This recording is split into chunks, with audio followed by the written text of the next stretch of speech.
Today we find ourselves in the La Chacra neighborhood of San Salvador, walking along La Linea, the line, so named for the railroad tracks that once passed through this neighborhood, carrying sugarcane from the fields to the refineries. The railway stopped running in the 1960s. This neighborhood grew up around it, and the tracks have been largely filled in. Today, La Linea embodies and crystallizes for us visitors the poverty of the wider neighborhood, already noteworthy for its poverty. A photo of the late St. Archbishop Romero walking along the line in the late 1970s provides inspiration for people here as a symbol and reality of the Church's care for them. As we walk La Linea today, we might notice the natural beauty of the flowering bushes.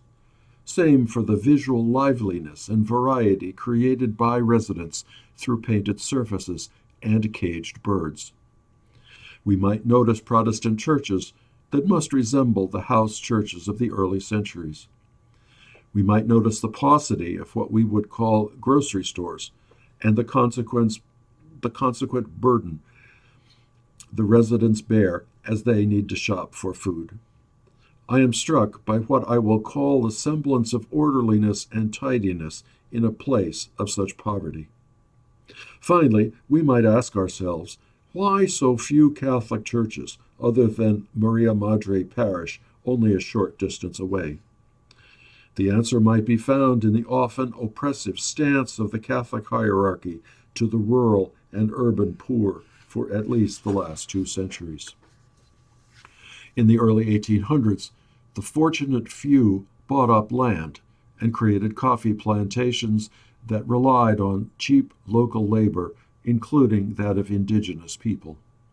These few became wealthy landowners with a strong desire to remain so, and they used the levers of government and church to protect their wealth. In the face of worldwide exploitation and injustice in the late 1800s, Pope Leo XIII denounced the exploitation of laborers in his encyclical Rerum Novarum. In 1931, Pius XI supported Catholic and secular labor unions in the face of unjust labor practices. By the 1950s and 60s, these unions in Latin America were tasked with bringing Christian values and principles into public life. In 1965, the bishops at Vatican II issued the document Gaudium et Spes, calling the Church yet more vigorously out of its theological and spiritual isolation and into the modern world. In 1968, the bishops of Latin America met in Medellin, Colombia, to build on Vatican II's vision, issuing documents that applied the Church's the Council's declarations to the specific economic and social situation of Latin America. Opened by Pope Paul VI, the conference gave us the phrase preferential option for the poor and approved what were called Christian-based communities where the poor could learn to read by reading the Bible, to liberate them from what the bishops called the institutionalized violence of poverty.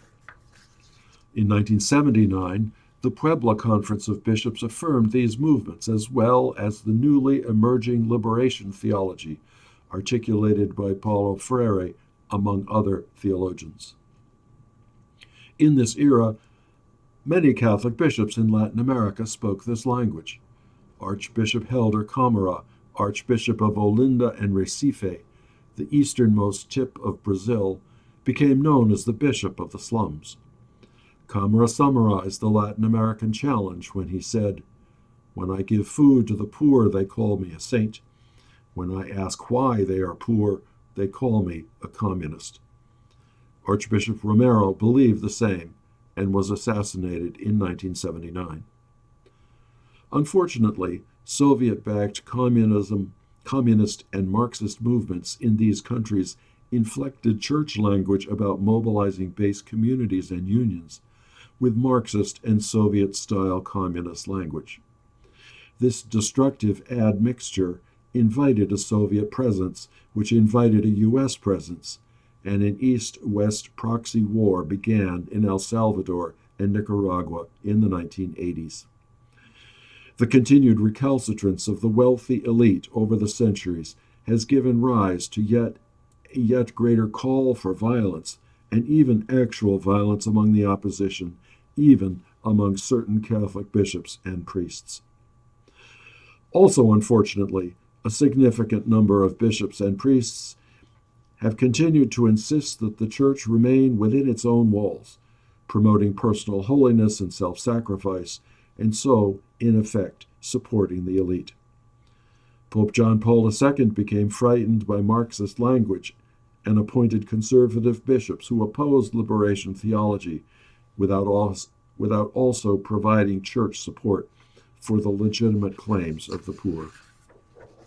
What remained and remains is the continuing hold of the wealthy, including multinational corporations and some of the Catholic hierarchy in Latin America.